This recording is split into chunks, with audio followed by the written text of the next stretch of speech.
this is a big debate at the moment, right? Like, should it be open source, for example, right? So my colleague Jan LeCun, who is head of AI research at Meta, believes that that everything should be open source. And there's certainly something to be said for that, because the whole community gets to participate. It's transparent. Like, we know what the risks are. We can design policy around it. So it has all those advantages. But what scares people is, I guess Kim Jong-il. So you mean like everyone has access to it? That's a shame, right? So that's that's the downside. Is like it gives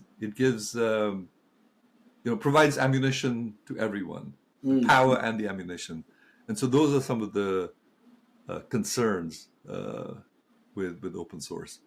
Yeah, I think there's good reason to go the open source way, but that also brings with it all kinds of other requirements for transparency and use. And so we may end up in a situation where we have open source, but everything is heavily tracked. That ultimately the responsibility has to lie with someone. And those are some of the most sort of open and vexing issues around AI. Right? You saw that there was a Taylor Swift deep fake. Last week that got a lot of attention, but this has been going on for a long time. It's been going on for years. It just hasn't gotten a lot of attention because it wasn't Taylor Swift. But now that it's gotten a lot of attention, and people say, "Oh, it happened to Taylor Swift. It could happen to anyone." Well, it has been happening to lots of people already. These deep fake. Today's episode is proudly brought to you by Effortless. Effortless is the ultimate solution for startups and SMBs seeking seamless money management and compliance handling, e-invoicing and e-way bill generation with just a couple of clicks, slashing collection efforts by a staggering 90% through the magic of automated follow-ups, snapping a quick photo of your bill to instantly log expenses. With Effortless, you get the power of a consolidated bank account view, seeing both business and personal accounts seamlessly integrated. With Effortless, making UPI-like payments is a breeze. Effortless keeps you on track, ensuring your finances and compliance are always in top shape. Effortless wasn't just created by anyone. It was crafted by chartered accountant turned entrepreneurs who understand the pulse of startups and SMBs. Visit www.goeffortless.ai and embark on a journey that will redefine the way you do business. Effortless, because managing a business should be anything but a hassle.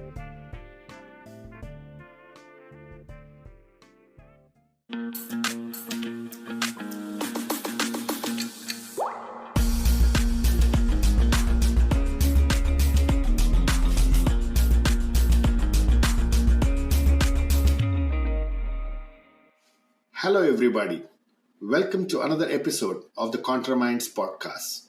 This is a very special episode as we've achieved an important milestone of 50 episodes at ContraMinds. I would like to thank all our fans, our phenomenal guests who believed in us and our story, and of course our sponsors. Today we have Professor Vasant Dhar, who is an artificial intelligence researcher, a data scientist, and the host of the podcast Brave New World. Brave New World explores how technology and virtualization in the post-COVID era is transforming humanity. He's also the professor of the Stern School of Business, New York, and the editor-in-chief of the journal Big Data. I spoke to Professor Vasant Dhar on a range of topics on AI, which included the paradigm shifts AI has gone through over the years, how open should AI be, should we revisit loss with AI becoming mainstream, and the importance of the knowledge of psychology and neuroscience to be a world-class AI professional, among many other ideas. I thoroughly enjoyed this conversation and the answers that Professor Vasant Dhar gave, which were laser-focused and straight from the gut. Over to my conversation with Professor Vasant Dhar. Hello, Professor Vasant Dhar. Thanks a lot. I'm really delighted to have you as a special guest in the ContraMinds podcast. Thanks for accepting my request. Lovely talking to you. Thank you, Swami. I am delighted to be here. So let me, first, I just wanted to talk to you about your own journey into how did you get into AI, and how is really the journey from where you started, and what does the Center for Data Science do today? The journey, as many things in life are, this was pure serendipity. I had no idea what I wanted to do in life. I was like 22, 23 years old. I was in graduate school in Pittsburgh, and I was in the computing center writing up a little program for one of my professors to implement some decision-making algorithm he'd come up with called the analytic hierarchy process. And this senior PhD student comes to me and says, "Hey, there's this professor who's like expert in artificial intelligence. He's built the world's first medical diagnostic system. I'd like him to offer a doctoral seminar. Can you come along? I need to show some strength in numbers." And I said, like, "Sure, like, what is AI?" And he said, "It's about making computers smart." And I said, "Oh, that sounds great. Let's go."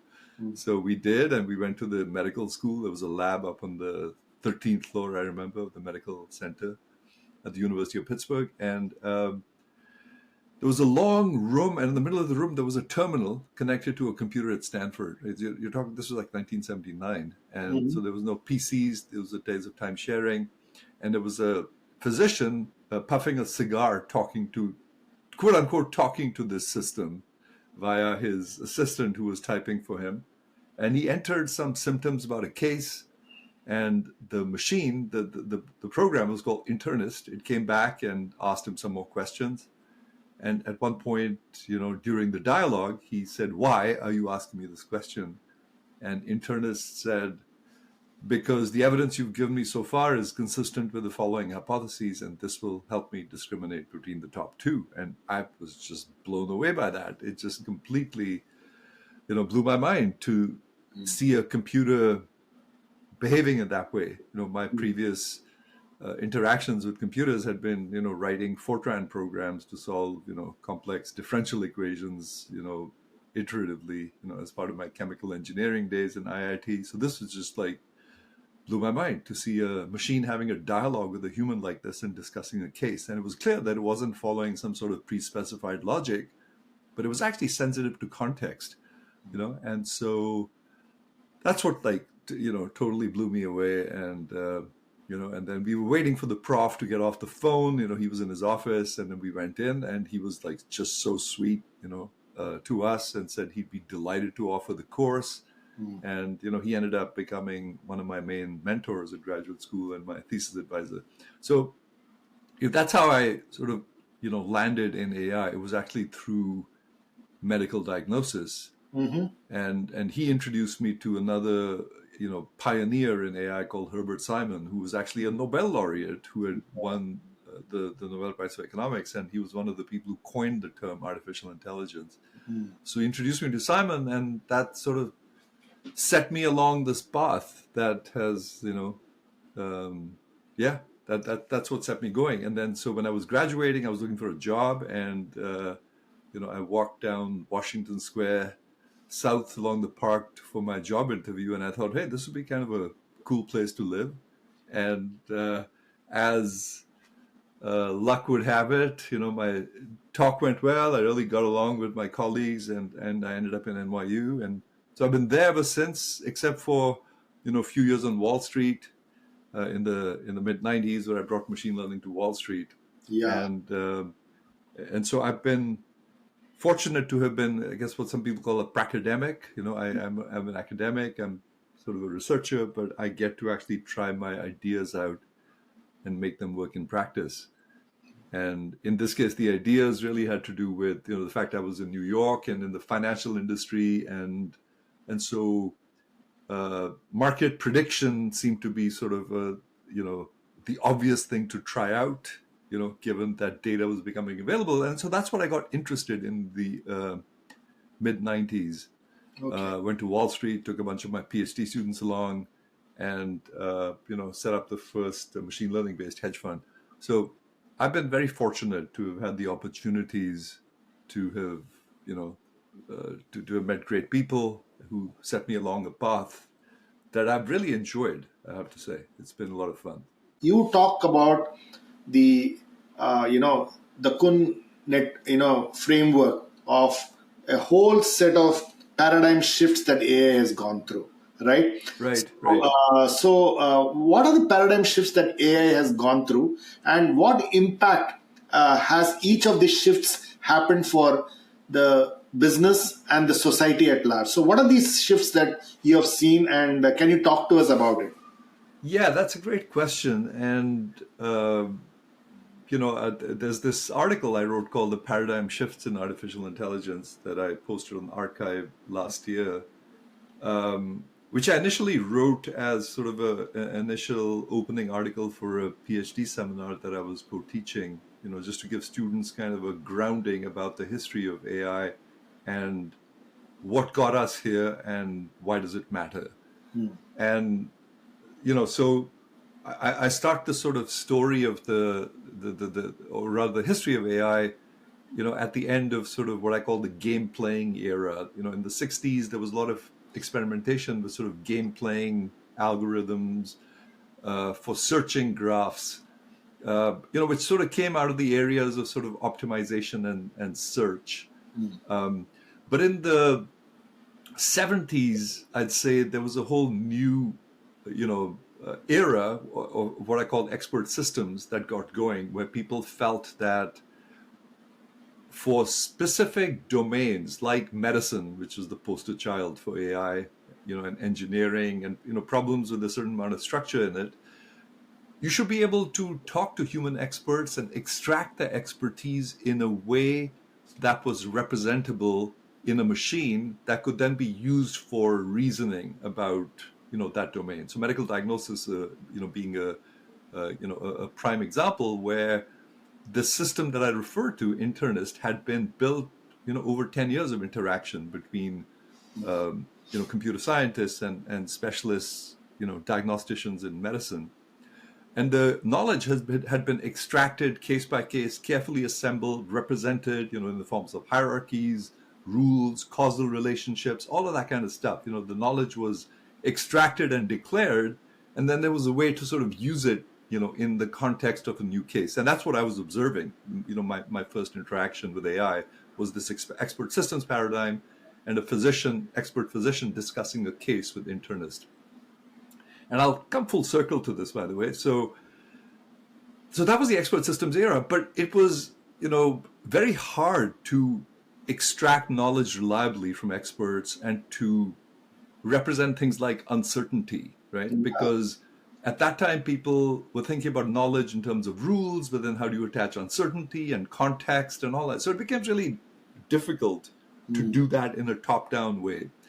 And the machine learning era sort of started emerging in the 80s and 90s, where people were saying, hey, why, instead of like trying to specify these rules, why can't we learn them from the data? Let's just look at lots of cases about medical diagnosis, and from those abstract out, the knowledge which can then be applied, right? So that was sort of the next era of machine learning, where you could take data, you could, do what was called feature engineering, curate it properly, and then use a machine learning algorithm to extract patterns from data, to say that if I see someone has pallor, then maybe they have excess bilirubin. And so maybe there's something causing that elevated level of bilirubin in the blood, right? So that was the context. So now you could actually derive those rules instead of having an expert specify them.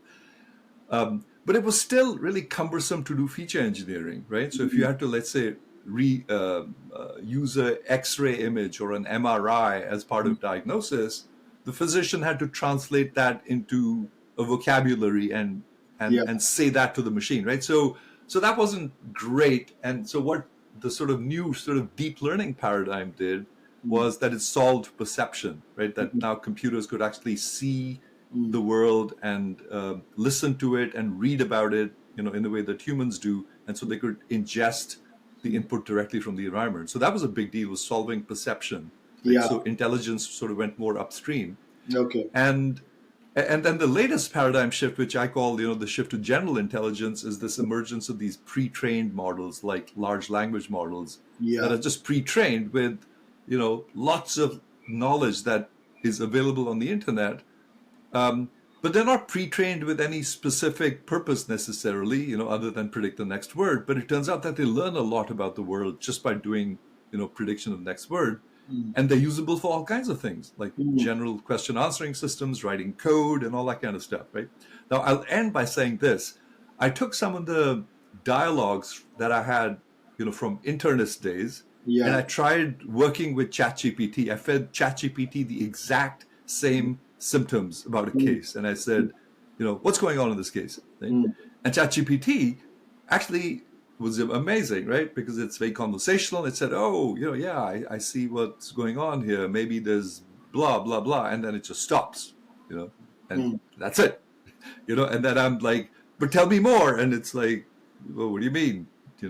And so then I have to sort of feed it another symptom, like, which internist had sort of asked for, right? Like, oh, was there a pain in the lower left quadrant, right? So then I'm telling ChatGPT, by the way, there was no pain in the, after the patient had a big meal. And so ChatGPT says, oh, okay, that's good evidence. In that case, and then it chugs along a little bit more and gives me all kinds of stuff. But it hasn't gotten to the point where it gives me the kind of dialogue that I could have with internists, 50 years ago. So we've come a long way, from the days of specifying knowledge to the machine just learning everything on its own, which is where we are now. But we still have a very long ways to go in terms of reaching, human levels of intelligence. But I think we will get there, and I think the machine will even surpass us, in the future. Brilliant. I think your way of summarizing the 4 eras was just quite amazing and very, very, I would say very vivid is what I would call it. I had one question around this debate around, the connectionist models, right? And how these connectionist models, there's a lot of debate around saying, hey, neural networks initially, during the Minsky era was, they stopped working, saying, hey, neural networks can't do reasoning too much. And now when you look at how it has accelerated the AI, development and the kind of stuff that has got done, do you believe, do you believe there's a lot of, what I would call as, reasons to believe that the connectionist models are the most important when you want to drive this momentum towards what you call as artificial general intelligence? I think that it will certainly be a major part of the future of AI going forward, for a number of reasons. One is that we've sort of looked inside the brain and we find that it's actually a neural network, right? So there's good reason to believe that this biological architecture that's motivated the artificial neural net architecture is a reasonable one for many kinds of, for capturing many types of intelligence, Yeah. especially when it comes to perception, but even cognition, right? But when it comes to perception, this architecture seems to have some pretty major advantages, right, in being able to do object recognition, language understanding, and so on. So it'll certainly be a big part of, AI going forward.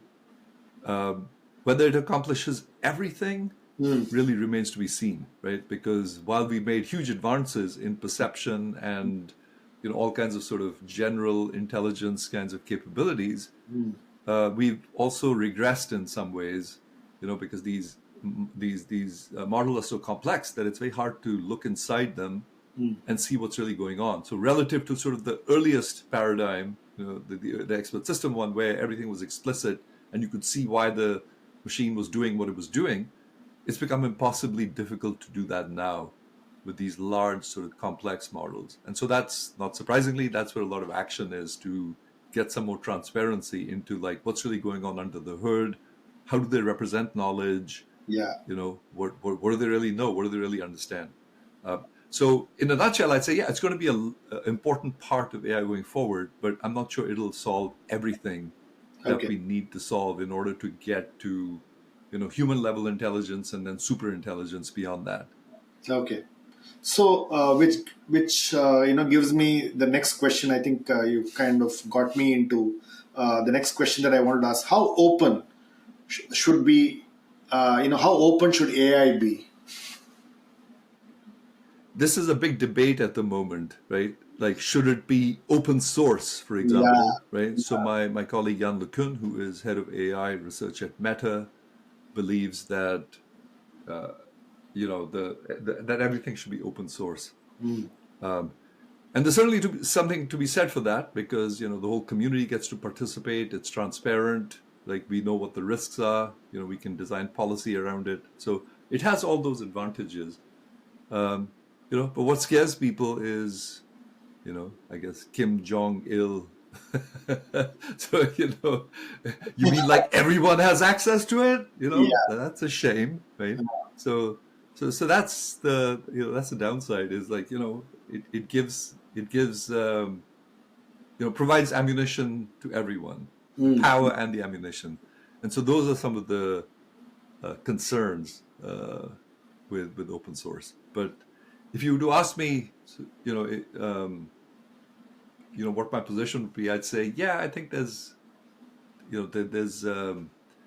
good reason to go the open source way, but that also brings with it all kinds of other requirements for transparency and use. And so we may end up in a situation where we have open source, but everything is heavily tracked. That ultimately the responsibility has to lie with someone. And those are some of the most sort of open and vexing issues around AI. Right? You saw that there was a Taylor Swift deep fake. Yeah. Last week that got a lot of attention, but this has been going on for a long time. It's been going on for years. It just hasn't gotten a lot of attention because it wasn't Taylor Swift. Correct. But now that it's gotten a lot of attention, and people say, "Oh, it happened to Taylor Swift. It could happen to anyone." Well, Yeah. it has been happening to lots of people already. These deep fakes and people producing pornographic films using the likeness of people.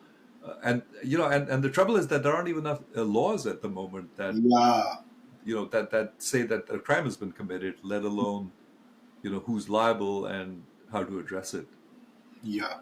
So I think you talk about that a lot, which is about the risks that these algorithms really provide, and therefore how do you mitigate them? So there are no written laws today. So how do you think this would evolve? Because I think the way I see it is this has not been done in the past, right? Like what you write about in one of your blogs, you talk about how electricity changed manufacturing, internet changed knowledge work, right?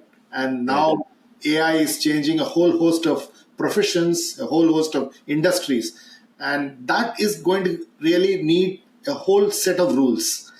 That's, I think, something that you talk about in terms of transparency, in terms of risk mitigation. How does one start? And in your opinion, is there some kind of a set of frameworks that people need to look at? Yeah, that's a great question. And I've written about the fact that this issue tends to be, one that is being addressed differently in different parts of the world. Right? In the US, not surprisingly, the culture is, let 1,000 flowers bloom, and we'll deal with these problems, as and when they arise. Right? Let the market decide what's best, and let's not interfere. Right? So that's like on the one extreme. On the other extreme, you have China, which is observing everything. They own all the data. They have the right to do anything with it. Right? So that's like a totalitarian or rather an authoritarian kind of a model. Yeah. And then you have Europe, which is sort of concerned about risks of data misuse, with the whole GDPR regulation coming in, and those kinds of concerns. And then India's got sort of another interesting kind of model, with the emergence of, biometric identification. And now traveling in India has become, electronics are everywhere, right? It's just right? And in the sense, it's become easy, right? Yeah, That, correct. you can, right? You can use these IDs, and a lot of things become easier. Mm. So it makes life easier in many ways for lots of people, like having an identifier where you can authenticate yourself, which, by the way, doesn't exist in most other parts of the world. Mm. Strangely enough, right? I mean, in the US, you can't actually Mm. prove who you are, Yeah, just through an identity like you can in India. yeah, Um, but there are concerns in India that the institutions maybe are not strong enough to resist government overreach of data and things like that. So there are those kinds of concerns in India around privacy and misuse of these absolutely. kinds of systems.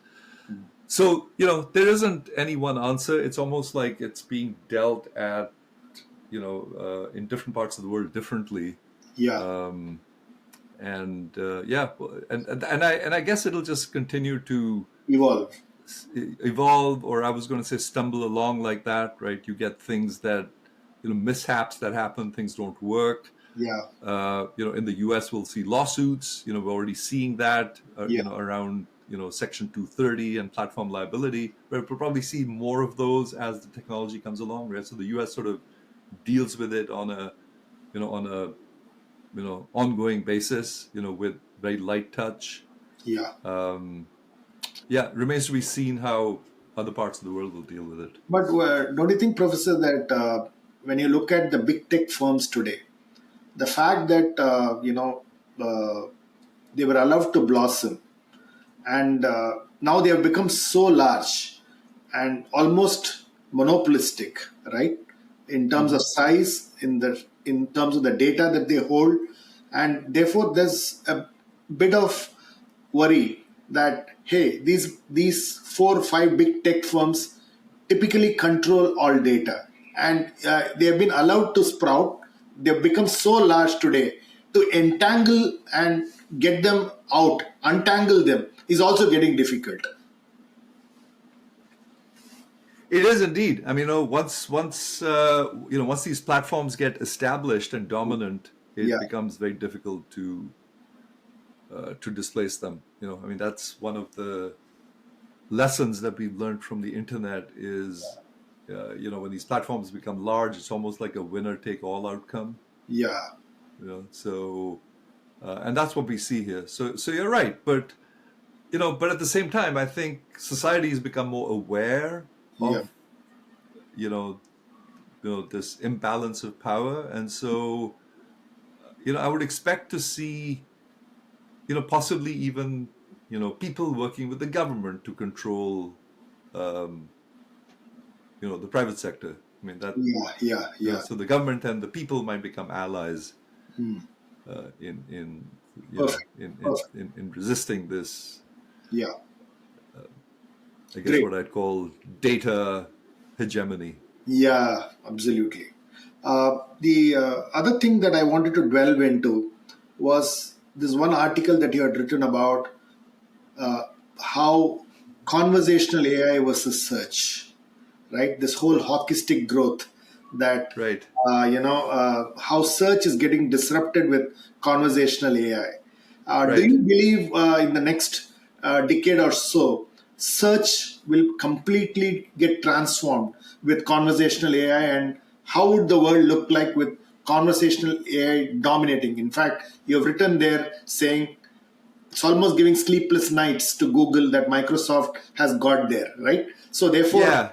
yeah, Yeah. So this was something I wrote about, I guess it's just a little more than a year ago, yeah, after the emergence of ChatGPT, where I said that I point to the fact that sometimes technologies get disrupted, right, and that search had been improving steadily, mm, slowly and steadily over a long period of time, and Google was the dominant player in search. Bing was like a distant number two, right? So, um, and what happens in markets like that, and so search is sort of becoming mature, but there's a framework called the Innovator's Dilemma by mm, Clay Christensen, right, which describes correct. this really well, which is that incumbents get comfortable, right? That Yeah, and that they're catering to a market and they forget to see a threat that is emerging that might be a lot inferior, but it appeals to some people, and then it suddenly starts appealing to the entire market. And that's the way conversational AI sort of emerged. It emerged as a tool, right? It got people's attention and it captured people's imagination. And suddenly that was the buzzword. And so why do you really need search? Boring, plain search when you've got conversational AI. So, I mean, and the ironic thing is that the architecture, this whole transformer architecture that underlies large language models was, developed at Google. But Google was like too slow to actually capitalize on it, whereas OpenAI, being this, much more, much smaller, company with no liability, was able to sort of release it into the wild and actually have people play with it. And it was brilliant for Microsoft to have taken a large stake in this, because Microsoft couldn't have done this by themselves, right? I mean, their previous attempt at a chatbot was a disaster. They're not that kind of company. Whereas, through OpenAI, they could do it, without incurring any kind of risk. But to come back and sort of answer your question and bring it full circle, I think going forward, we'll probably see traditional search more or less disappear and be replaced by, a much better intelligence in the form of sort of conversational AI. Okay. So which means that the business models around how conversational AI will then get monetized, unlike how search is monetized today, which is largely through ad networks, right? And therefore, there'll be a whole new model that one needs to think, which could be a subscription model, like the way OpenAI Pro has got, which is really you need to subscribe to some, some services around there. Would there be new business models if you were to look at it? Yeah, absolutely. Yeah, I mean, and you can already see this, right? I mean, OpenAI is essentially like a freemium model, right? They make 3.5 available for free. If you want ChatGPT 4, you got to pay $20 a month. And then if you want more, but you're limited still, right? You can't have like a huge transcript. You can put it in GPT-4. It complains, and so if you need to do something more sophisticated, for example, I wanted to get GPT to take my podcast with Aswat Damodaran and summarize it and give me the key 5 points, right?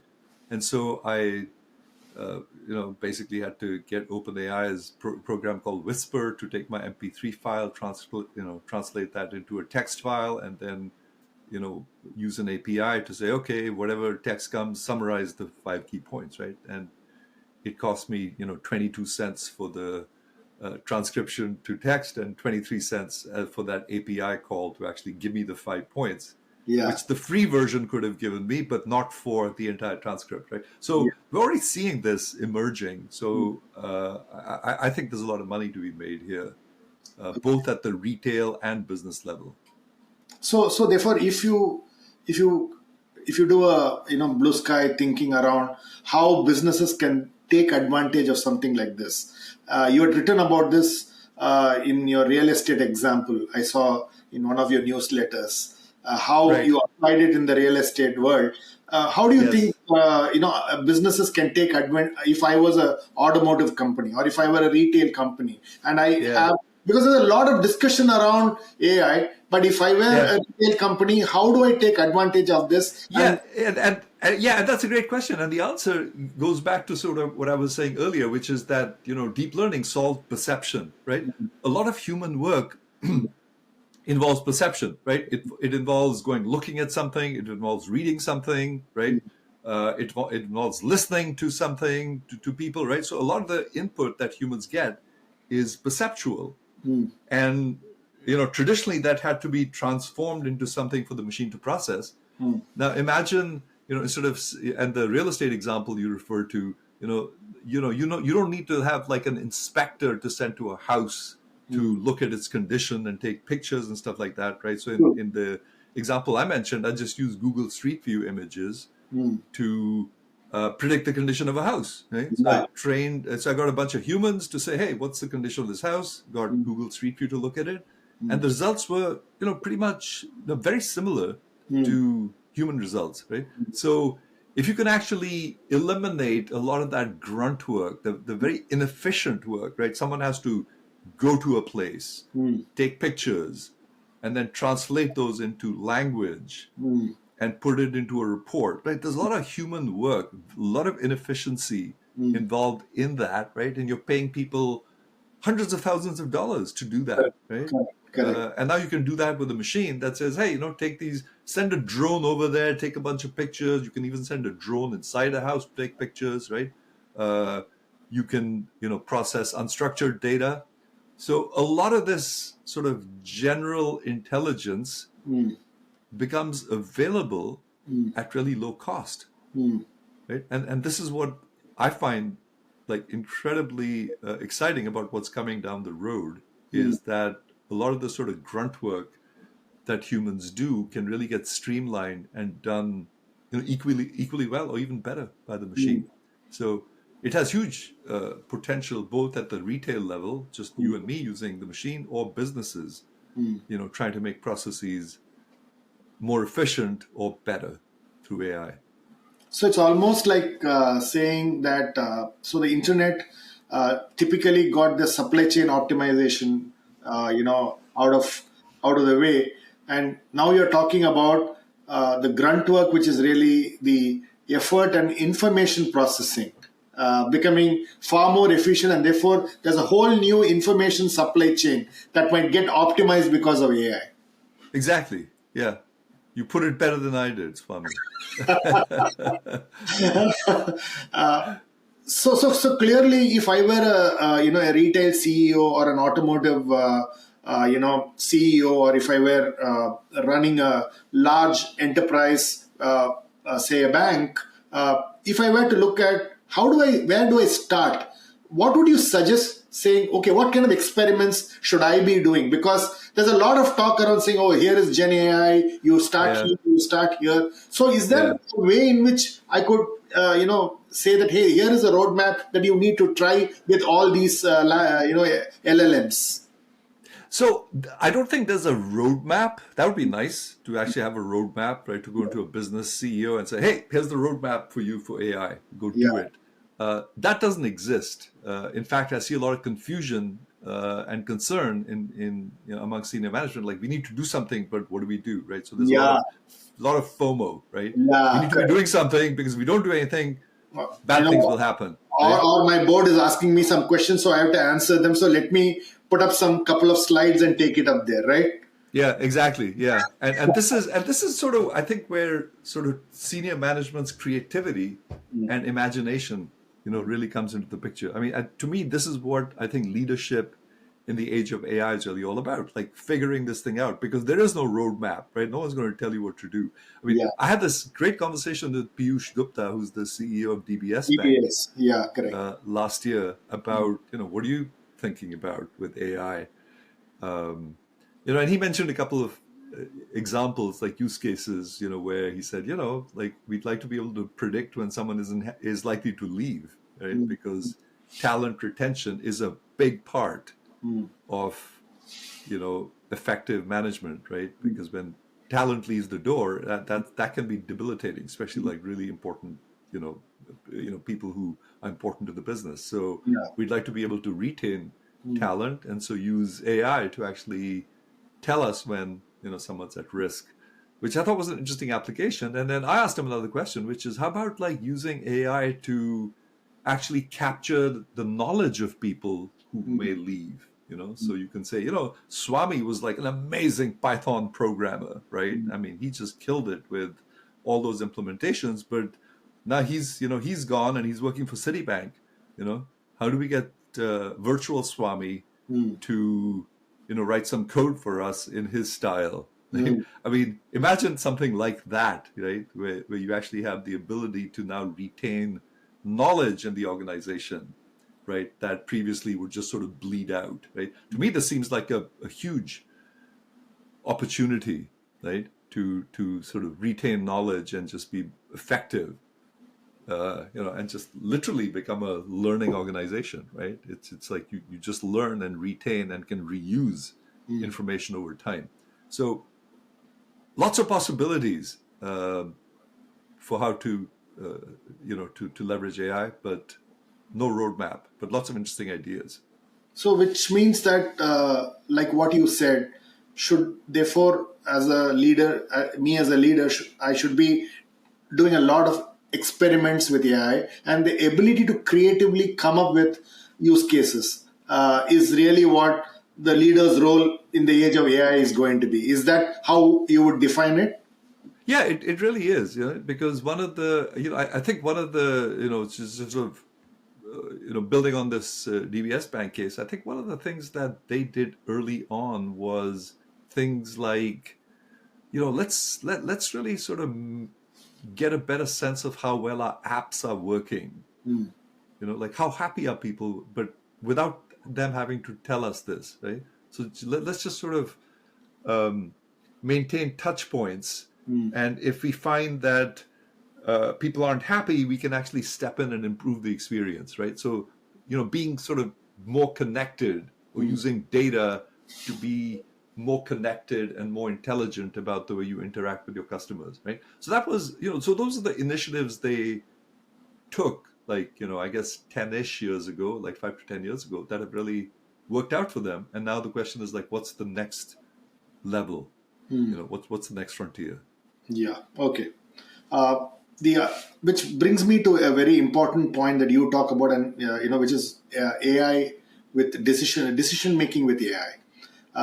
The real challenge of taking decisions with AI is we still have to get about the nuanced introspection that humans go through, or the fact that there's a bit of transparency, and there's a depth of consciousness that you talk about, right? Which is really something that as humans we go through. So that kind of data never gets captured in an organization, and everything is around how the data is captured in a structured form in some systems, but not in the way probably the way internet captured it, and therefore you were able to build models. So if I were an organization, would you think the way I should be looking at AI is, how do I capture the context, as you call it? Because context capturing requires a new data model, right?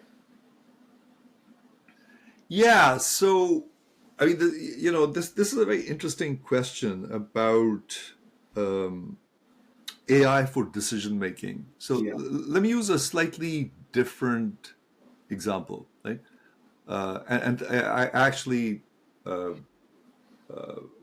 at a company recently where this came up, where I was talking to some of the managers about how you're thinking about using AI and generative AI in your business. And, this gentleman happened to mention, we're trying to address our pain points. And I said, well, what are those pain points? And he said, well, for example, reviewing a complex 1,000-page legal contract.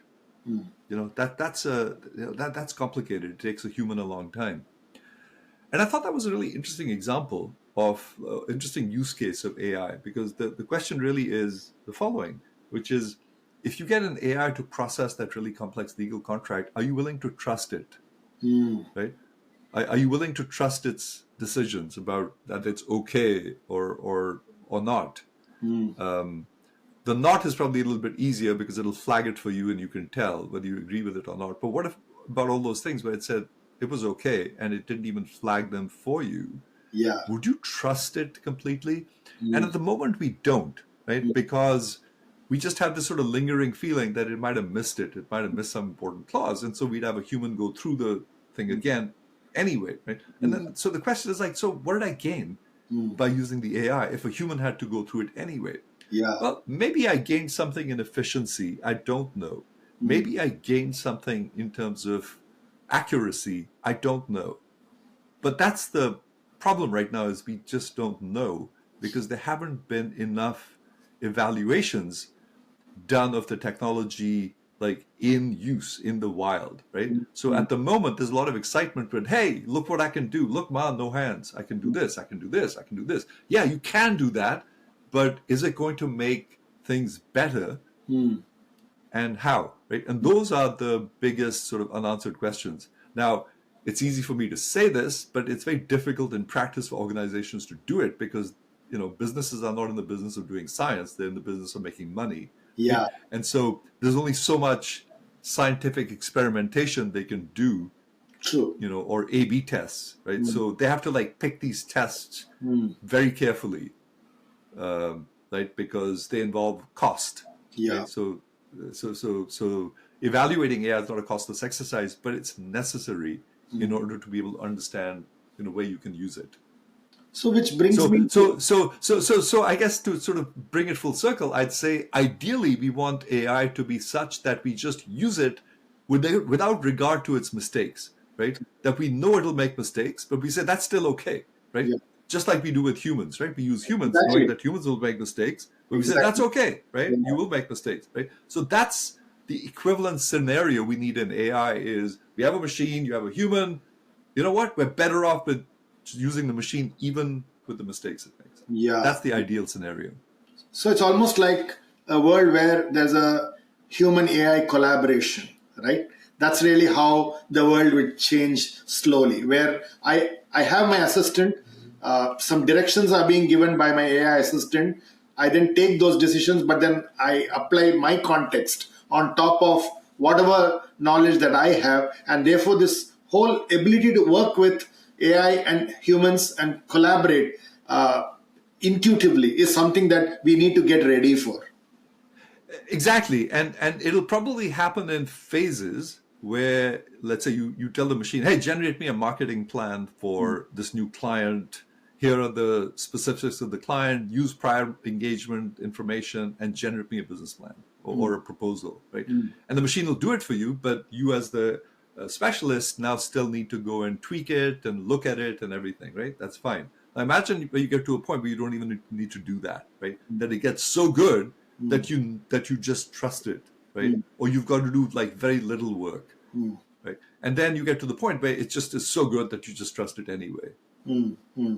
So we'll probably see that trajectory of adoption. It's what I call sort of the automation frontier, where things go from being purely manual to being mostly automated, but you still need the human in the loop, and then it becomes so good that it makes fewer mistakes and they tend to be not that serious. So you say, well, let the machine just do everything.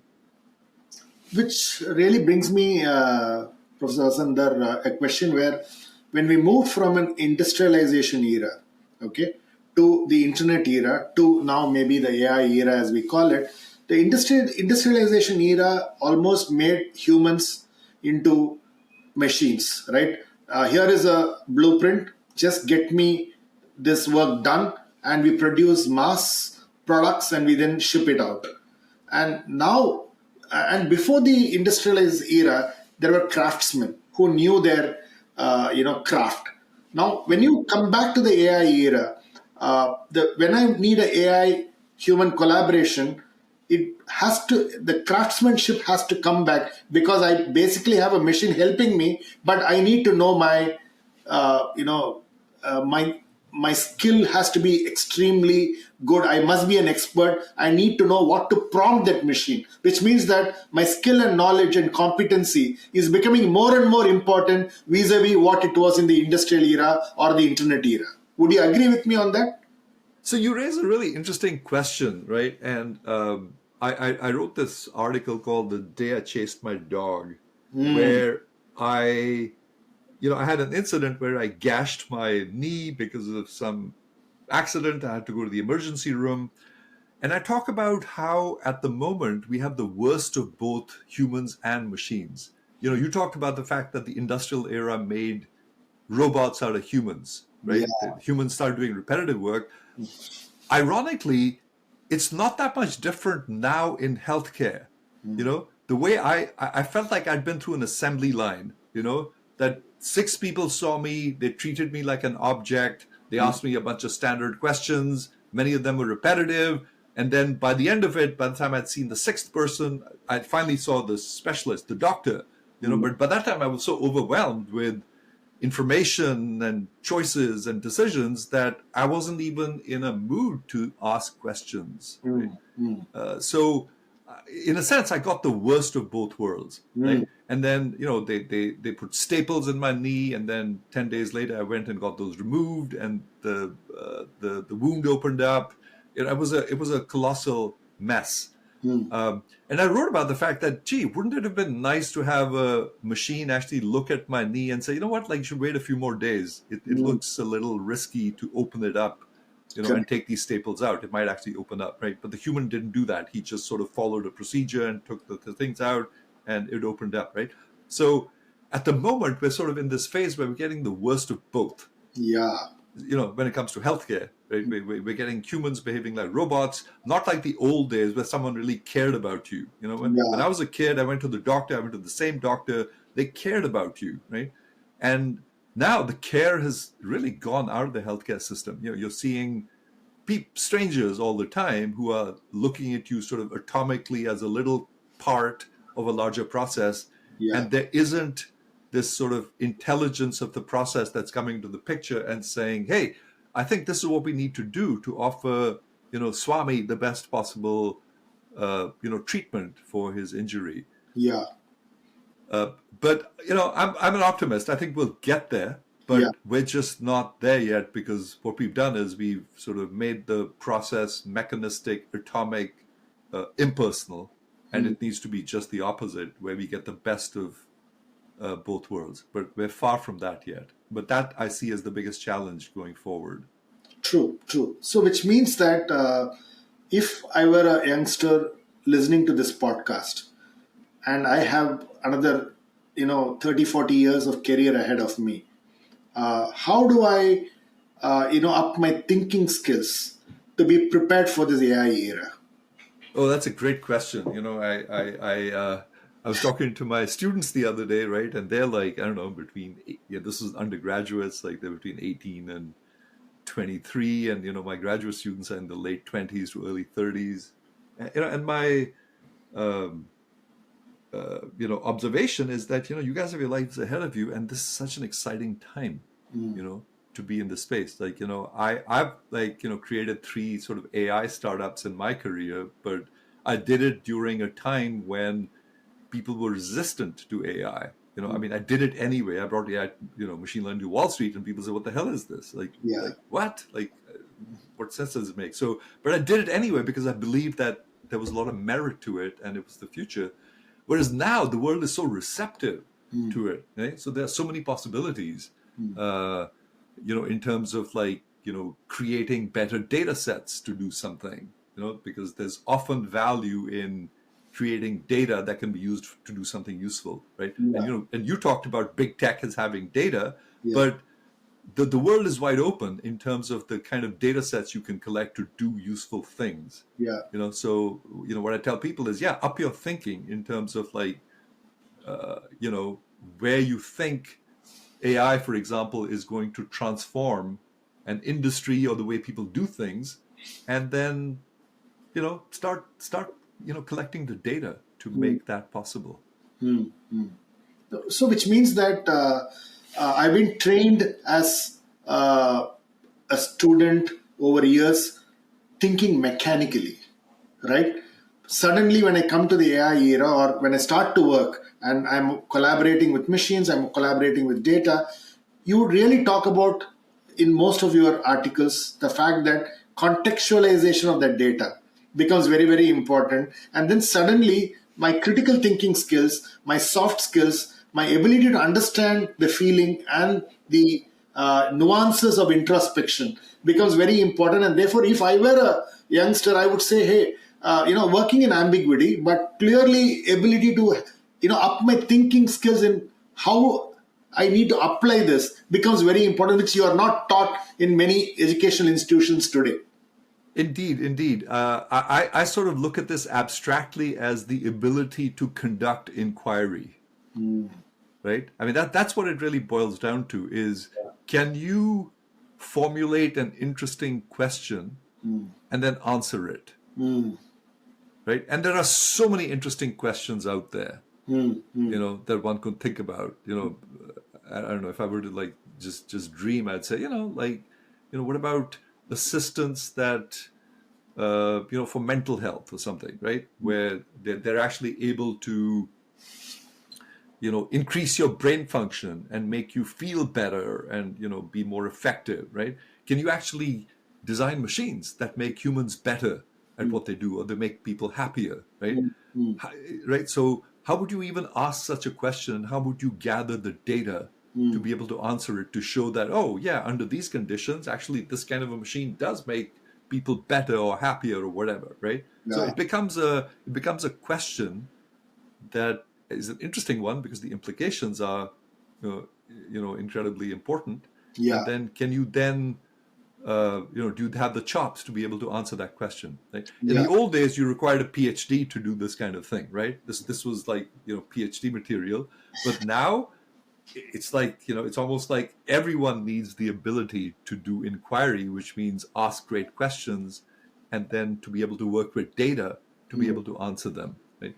And so this is also one of my themes, is that what AI will force humans to do is make us better, right? So it'll either sort of eliminate us, but those of us that it doesn't eliminate, it'll force us to be better at what we do, right? Which has been the trend of technology anyway. Like a few hundred years ago, you were a genius if you knew how to do arithmetic, right? You were special, but now you're not, right? So technology keeps upping the game, and AI will continue to do that.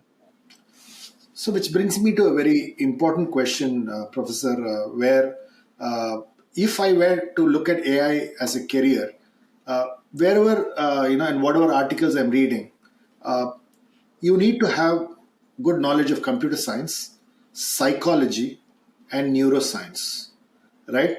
Is that the combination that probably the best AI solutions will be built around, and therefore I need to get prepared for those kinds of skills?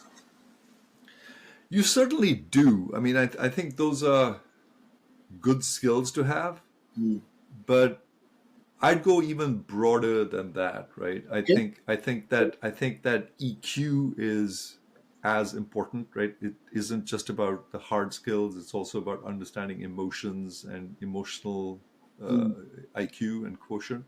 So it's a broad kind of problem. But it's interesting that you're asking me the question of, like, if I want to do a career in AI, right? Because I'm asking myself, like, what does that even mean? I mean, like 10 years, 20 years, 30 years ago, it actually meant something, right? That you were exploring a bunch of methods, and that you were at the forefront of, innovation in terms of methods for, like, let's say, representing and using knowledge. But what does it mean going forward? Like, and the answer is, like, I don't know. It's like asking, when electricity came out, I want to study electricity. I want to be a specialist in electricity. Well, yeah, that's a good idea, but what does that mean, right?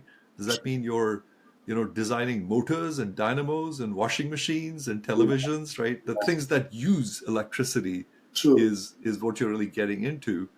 And that's sort of the way the way I look at AI now, that, that some people will continue to innovate and do research in AI itself, right? That's sort of a core research community, but there's just this large ecosystem around it in terms of its applications that's wide open also as a career to people who can then sort of build on AI to do whatever else they want to do. True, so true. And I kind of reflect on the point that you said a bit earlier. When I look at customer service, how do I look customer service in a machine era and customer service in an AI era, right? Right. The customer service in the internet era was all about, I have CRM systems, I have data, I'll have automated emails. I assume that there is a journey, but humans don't follow a pattern around journeys. AI needs to, then the way you think of customer service has to be very, very different with your AI models, with the context, with how my emotions are. And therefore, if I were a bank, I need to look at how this data gets first generated, or how do I interpret the data that's not there, yet use small data sets to interpret what is going on for better customer service. So the way you need to think around this problem is very different from the way you probably were thinking even 5 years back. Exactly. I mean, and if you think about this abstractly, it's this trend towards like incredible personalization, right? That's what intelligence really gives you, right? You went from sort of standard processes, show up at bank hours between 10 and 3, and take your token and shut up and wait for your service, right? To CRMs where now you get an email, right? But Yeah, that's still mechanical, right? yeah, To the point where the machine really sort of cares about you and says, "Hey, Swami, like where have you been? yeah. The last, are you all right? You normally come on every, but right. So it becomes personal and sort of really one-on-one because it has the data and the intelligence to be able to do that. So yeah, absolutely, that's kind of the brave new world that we're heading towards. Thanks. So I'm going to end this conversation with a couple of quick fire questions to you. So the first question that I have for you is, what does success mean to you? Being happy, like spending my time doing exactly what I like to do. Okay. Uh, that's a brilliant question, brilliant answer for this question around what is success. If you were to invite a couple of people for a dream dinner, who would be the people that you would invite and why? Oh wow, that is like that's so hard, Swami, because I don't know. I mean, there are literally a few hundred people I Mhm. would invite of all ilks, right, Okay. ranging from hardcore scientists. For example, I just had a podcast with Peter Ward, who's a paleontologist, who's written about life on Earth. Just something just mind-boggling Mm. in terms of the history of life, or I've talked to people about free will. Does free will exist? Mm. I don't know. There's a whole bunch of scientists. There's a whole bunch of wackos. Mm. I mean, I'd love to have Elon Musk and yeah, just crazy, intelligent, smart, wacky people like that. I'd love to have So you know you pretty much will have a large party than a dinner. Exactly. It would be a large party because I'm I guess I'm greedy, right? I want Yeah. to call academics, politicians, economists, policymakers, innovators. I'd call a few of each category. Whoever is alive and healthy and kicking. Uh, So yeah, sorry, there wasn't a simple answer to that one. Sorry about that. I think it was an honest and a brilliant answer. To be very very honest, that's really what I got.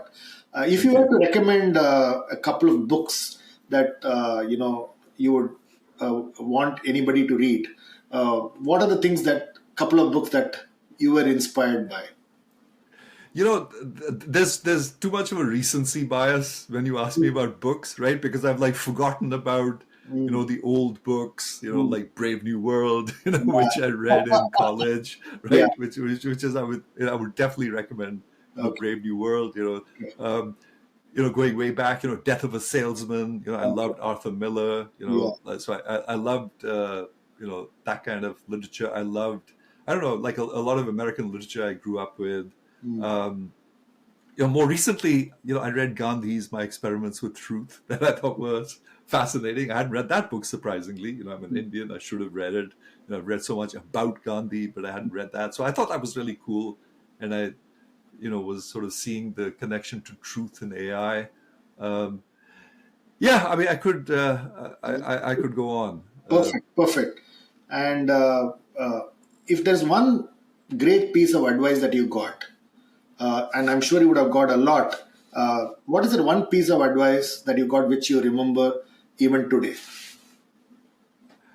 Um, it's funny you asked that because I said I'd spent several years on Wall Street and I was thinking of not coming back to academia and just sort of switching careers. And I was having dinner with a colleague of mine who's now passed away, um, and I said, it's just so hard to ignore the fact that I'd be making like 20 times what I make as a lowly professor.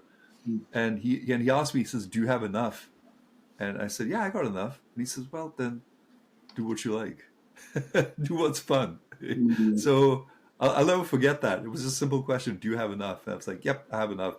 And this has come up in sort of some of my earlier podcast conversations I had with John Sexton, where I said, what advice do you give people? And he said, if you keep your needs low, you can do whatever you should pursue whatever it is, just keep your needs modest. And so that was good advice. Keep your needs modest. In fact, I read that in your newsletter. So that was and I might just put another one in by Michael Roth, who's the president of Wesleyan. Like, I asked him, I said, what's the purpose of higher education? And he said, it's to maximize serendipitous encounters. Beautiful. Which I thought was great, right? The role of education, of higher education, is to maximize the probability of serendipitous encounters. So put yourself out and be open to serendipity. There's another quote that goes something like, luck favors the prepared, right? So, and I think serendipity favors the people who are sort of receptive to it. So beautiful. Those are a couple of interesting quotes and pieces of advice that I've heard that really resonated. Beautiful, beautiful. And what's one thing that you believe that others don't agree with you?